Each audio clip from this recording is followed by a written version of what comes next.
More now on what's happening in Florida. The state has become a new epicenter for the virus, Florida, as CDC data shows that new case numbers there make up nearly a fifth of all new U.S. cases. Let's bring in the president and the CEO of Jackson Health System in Miami-Dade, Carlos Migoya. And, sir, I'll start by asking how many cases, how many patients you have in the Jackson healthcare system compared to, say, 2 weeks ago?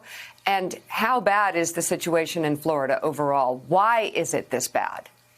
Well, we are, at Jackson, we are 230 patients relative to where we were 4 weeks ago. We were at 50 patients. So we almost fivefold the number that we were.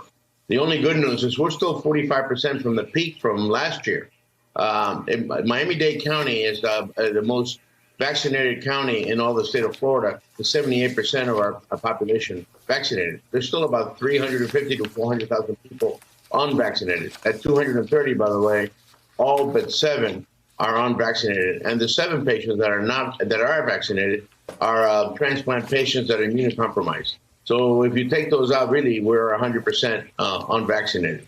The difference between this year and last year, for Florida, just quickly, is that last year it was a South Florida surge.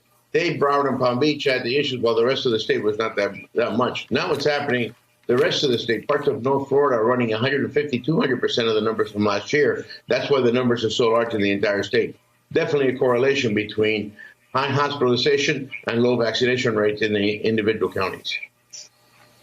So if you take out the people you say with underlying conditions, the unvaccinated make up 100% of the people that's in your hospital right now. Can you help us out? Because we've been reading everyday headlines. Florida makes up 20% of the COVID cases in America. Around those numbers, that still seems to be the case. Do you know why? Have you heard any good operating theories on why the situation in Florida is so bad right now?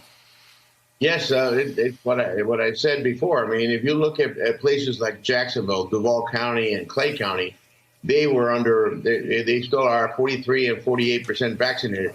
They're suffering tremendously. And all the rural counties up in the northern part of the state that have less than 50% vaccination, they're having the highest amount of infection rate and much, much higher than last summer. Down in South Florida, we're seeing a little milder, although numbers are huge for us. They're not as big as they were last summer because we have a much higher vaccination rate. So, Mr. Migoya, there's been talk about whether or not there should be mask mandates in Florida. That conversation is happening in cities and states across the country. Governor DeSantis in your state saying he's not going to mandate masks inside of schools. What's your view about kids in schools? Should they have to wear masks this fall? Well, obviously, look, we've been at the masking for 18 months, and there are an awful lot of people that are aggressively against masking. Yes, masking does help. And obviously, it's important to be able to wear masking wherever possible. But the number one answer that we're trying to focus on in a single message is about vaccination.